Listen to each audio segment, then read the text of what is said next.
సిద్ధాంతాలు లేని పార్టీలు ఎన్ని కలిసినా ఉపయోగం ఉండదని ఎమ్మెల్సీ లెల్ల అప్పిరెడ్డి అన్నారు. 73 రోజుల్లో ముఖ్యమంత్రిగా జగన్మోహన్ రెడ్డి ప్రమాణ స్వీకారం చేయడం ఖాయమని ఆయన వెల్లడించారు. పార్టీ కేంద్ర కార్యాలయంలో జగన్ అనే నేను పేరుతో ప్రత్యేకంగా డిజిటల్ కౌంట్ డౌన్ బ్యానర్లు ఏర్పాటు చేశారు. దీనిపై మరిన్ని వివరాలను మా ప్రతినిధి హరీష్ అందిస్తారు.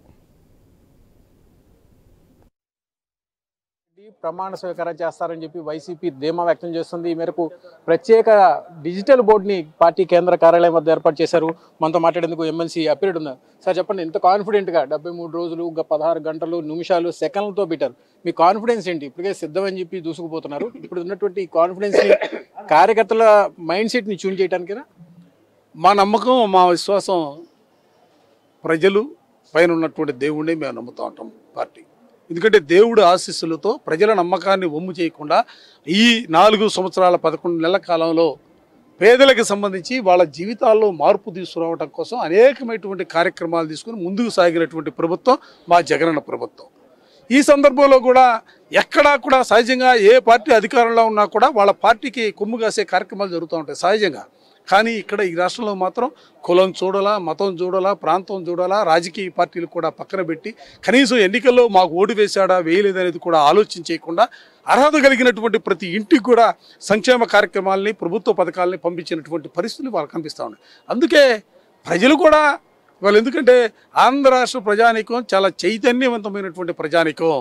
ఎవరైతే సహాయం చేస్తారో ఆ సహాయం చేసినటువంటి రాజకీయ పార్టీకి కానీ రాజకీయ నాయకుడు కానీ అండగా నిలబడుతున్నటువంటి సందర్భాలు మనం కోకొల్లగా చూసాం.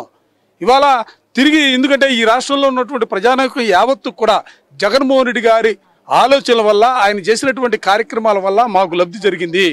మేము జగన్మోహన్ రెడ్డి గారి కృతజ్ఞత తీర్చుకోవాలా అంటే రేపు జరిగే ఎన్నికల్లో వైఎస్ఆర్ కాంగ్రెస్ పార్టీ అభ్యర్థులు అందరినీ కూడా గెలిపించాలని ఒక దృఢ సంకల్పంతో ముందుకు సాగుతూ ఉన్నారు.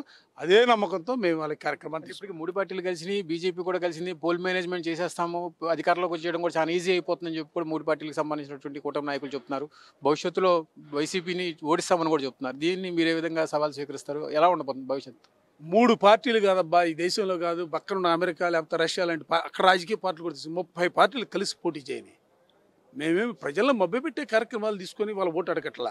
ఇవాళ జగన్మోహన్ రెడ్డి గారు ధైర్యంగా, దమ్ముగా నా వల్ల, నా ప్రభుత్వం వల్ల మీకు లబ్ధి జరిగిందని భావిస్తేనే, మీ కుటుంబానికి మంచి జరిగిందని భావిస్తేనే నాకు ఓటు వేయమని అడుగుతున్నటువంటి పరిస్థితులు. ఇంతకంటే పారదర్శక ఏం కావాలా?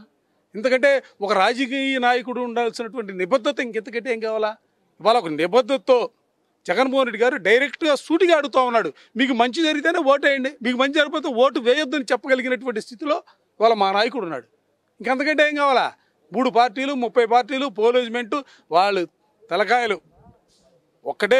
మేము కూడా ఇవాళ ప్రజానికాన్ని కూడా మేము కోరుకునేది ఒకటే, ఎక్కడా కూడా అవినీతికి ఆస్కారం లేకుండా 130 సార్లు బటన్ నొక్కి మీ ఖాతాల్లో నేరుగా ప్రభుత్వ పథకాలు జమ అయ్యే విధంగా కార్యక్రమాన్ని తీసుకున్నారు. అందుకనే ఇవాళ ప్రజలు కూడా 130 సార్లు జగన్మోహన్ రెడ్డి గారు మా కోసం బటన్ నొక్కారు. జగన్మోహన్ రెడ్డి గారి కోసం మేము కూడా 2 సార్లు బటన్ నొక్కాలా?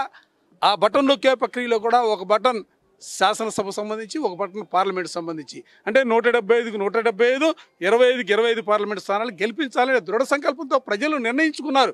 అందుకే కదా ప్రజలు చూసి భయపడే కదా ఇవాళ వాళ్ళు పొత్తులతో తాపత్రపడుతూ ఉన్నారు. అసలు పొత్తులు ఎందుకు పెట్టుకుంటారు?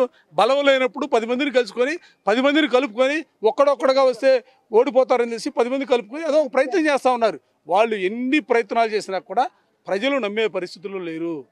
ఎందుకంటే ఇవాళ బీజేపీ, జనసేన, తెలుగుదేశం 2014లో ఈ రాష్ట్రంలో కలిసి పోటీ చేశారు కదా, 2019లో ఎవరికి వాళ్ళు పోటీ చేశారు కదా. వాళ్ళు తిట్టుకున్నటువంటి తిట్లు, ఒకళ్ళ మీద ఒకళ్ళు విమర్శించుకున్నటువంటి తీరు అసలు నా నోటితో చెప్పాలంటే నేనే చెప్పలేనటువంటి అటువంటి పరిస్థితుల్లో వాళ్ళు 2019లో విడబడ్డారు. ఇవాళ కలవడానికి ఏమి కారణం వచ్చింది? ఏ విధానాలు మారాయి? ఏ సిద్ధాంతాలతో మీరు కలిశారు? విధానాలుండో, సిద్ధాంతాలుండో, కేవలం జగన్మోహన్ రెడ్డి గారు పేదల జీవితాలను బాగు చేస్తూ ఉన్నారు.